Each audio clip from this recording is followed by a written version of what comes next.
जो मैनेजमेंट का पहला क्वेश्चन आ रहा है वो पहला क्वेश्चन यही आता है कि what is the drug of choice. और मैंने आपको क्या बताया, ड्रग ऑफ चॉइस यहाँ पे क्या बताई थी मैंने आपको ड्रग ऑफ चॉइस बताया था यहाँ पे मीथोट्रेक्सेट। तो याद रखिएगा drug of choice for rheumatoid arthritis that is methotrexate, क्योंकि यहाँ पे जो क्वेश्चन बनता है वो यहीं से बनेगा कि मीथोट्रेक्सेट पेशेंट को देते हैं, लेकिन अगर आपसे क्वेश्चन पूछ ले कि मीथोट्रेक्सेट की डोज कितनी है, तो मैंने बोला कि लो डोज, और लो डोज भी कितना 5 to 20 मिलीग्राम, तो 5 to 20 mg की डोज यहां देते हैं। अदरवाइज अगर आपने डोज बढ़ा दी तो ड्रग्स कैसी बन जाएगी, एंटी नियोप्लास्टिक। और अगर आप इसकी डोज को बढ़ा देते हैं तो ये एक एंटी कैंसर ड्रग्स की तरह भी काम करती है। इसीलिए हम इसको क्या बोलते हैं, डोज डिपेंडेंट ड्रग्स बोलते हैं। यहां पे बहुत अच्छा क्वेश्चन निकल के आता है कि एक क्वेश्चन देके बोलेगा कि which drugs is dose dependent drugs, तो यहां पे एक एग्जांपल मीथोट्रेक्सेट दे सकता है।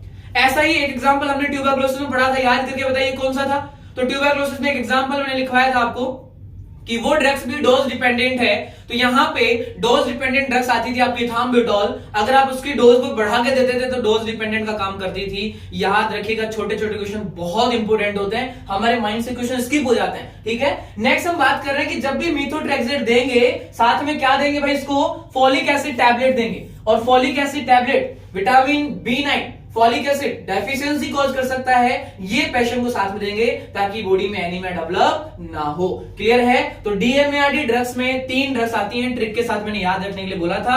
और ट्रिक बनाई थी हमने PCM। What is PCM, paracetamol नहीं होता। PCM का मतलब क्या है, पेनिसिलामाइन, साइक्लोस्पोरिन और मीथोट्रेक्सेट, तीनों को याद रखना है। तो PCM ट्रिक से हमें तीनों ड्रग्स याद रखनी थी। सेकंड था आपका NSAIDs, जिसके अंदर हमने लिखा था एग्जांपल आइबुप्रोफेन, और थर्ड हमने लिखा यहाँ पे स्टेरॉइड एंटारासेप्ट। एंटारासेप्ट क्यों लिखा, क्योंकि एनक्लेक्स में क्वेश्चन है कि एंटारासेप्ट का most common side effect pancytopenia होता है। और पैनसाइटोपिनिया सभी को पता है क्या है, पैनसाइटोपिनिया का मतलब है टोटल ब्लड सेल जो है आपके RBC WBC प्लेटलेट का कम होना, दैट इज पैनसाइटोपिनिया। तो ये 3